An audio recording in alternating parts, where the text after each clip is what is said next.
ပဲမင်္ဂလာပါမိထက်ဒီနေ့ဓာတ်ပေါက်လေးချက်မှာဖြစ်တဲ့အတွက်ဆန်လေးကိုမိထက်တည်ထားပြီးတော့စစ်ထားပါရှင်ဒါပဲလေးတွေမိထက်ပြင်ဆင်ထားပါတယ်ဒီပဲလေးတွေကတော့ပဲစိမ်းလေးဒါကတော့ grey cranberry ကက်ရှူနက်လေးပြင်ဆင်ထားပါတယ်ရှင်ဒါကတော့မိထက်ချက်သားလေးချက်ထားပါတယ်ရှင်လို့ရှိရင်မိထက်ဒါထောပတ်လေးပါဒါကတော့အယောင်လေးတွေအတွက်ပြင်ဆင်ထားတာပါရှင်စတင်ပြီးတော့မြင်ဦးဆုံးဓာတ်ပေါက်ကိုမချက်ခင်မှာမိထက်ဒီလိုမျိုးမိထက်နီးလေးနဲ့ပဲမိထက်ရဲ့ idea လေးနဲ့မိထက်လုပ်ကြည့်မယ်ကွပြီးတော့မှအားလုံးနှက်မယ်ပေါ့နော်အခုတော့အရသာလေးတွေနဲ့ကိုရတာစားပလာလေးထည့်ပြီးတော့လုပ်ကြည့်မယ်ကွ။ဒီအဲဆိုလို့ရှိရင်ထောပတ်လေးထည့်မယ်နော်။ထောပတ်ရတာလေးထည့်လိုက်မယ်။လို့ရှိရင်အရောင်လေးတွေထည့်မယ်။ပုံညာဒီဒါကတော့အဝါလေး။နောက်အနီလေးထည့်မယ်နော်။လို့ရှိရင်စားလေးနဲ့ထည့်မယ်။ပြီးရင်ဗဂျီတေဘယ်ဟင်းခမုတ်လေးနဲ့ထည့်မယ်။ပြီးရင်ဂျားလေးနဲ့ထည့်မယ်နော်။ဂျားလေးနဲ့ထည့်မယ်။လို့ရှိရင်ကိုရောတမလေးတို့ဝင်လိုက်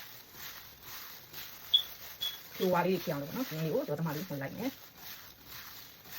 ဟောဘက်ကလေးနဲ့ပေါ့မွေးနေအောင်လို့ပြီးတော့မှဖြူလေးတွေထပ်ထည့်နော်ဖြူလေးတွေပြီးရင်ဒီရောင်လေးတွေလည်းဒီကနေနဲ့ထည့်ပြီးတော့ဝင်လိုက်မယ်မွေးပြီးတော့မှမိထပ်အိုးတဲ့ကိုထည့်မယ်နော်ပြီးလို့ရှိရင်အိုးတဲ့ကိုထည့်တော့မယ်နော်ပြင်ဆင်ထားတဲ့အိုးတဲ့ကို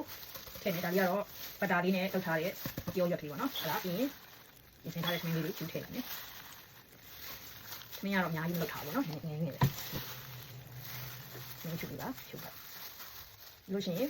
ကြက်သားလေး2ပေါင်ရှိတယ်ဆိုတော့2ပေါင်လောက်ထည့်မယ်အနှစ်ကလေးတွေပါအပေါ်ကနေဒီထည့်အများအစီမများတော့ဘူးเนาะထောပတ်လေးထည့်ထားတယ်ဆိုတော့စီနှစ်တိတအားမများတော့ဘူးနောက်ခါကျတော့ဒီမှာစက်တောင်းနေလေးထည့်စက်တောင်းလေးပေါ်ကနေယူမယ်ပြီးရင်ပဲလေးတွေထည့်မယ်ကရှူးနာလေးပဲလေးပြီးရင်နောက်ထပ်တစ်ထွားလေးထည့်လိုက်ရုံပဲနော်ဒီထည့်ရဲ့ကိုနီကိုဟန်ကိုကြံရလေးပေါ့နော်အဲ့ဒါဆိုရင်ဒီလေးပါဘောင်းထည့်လိုက်ဒီရောင်လေးတော့ဒါကဒီလေးထည့်မယ်ဒီကြံနေတဲ့ပဲလေးကိုကုန်ထည့်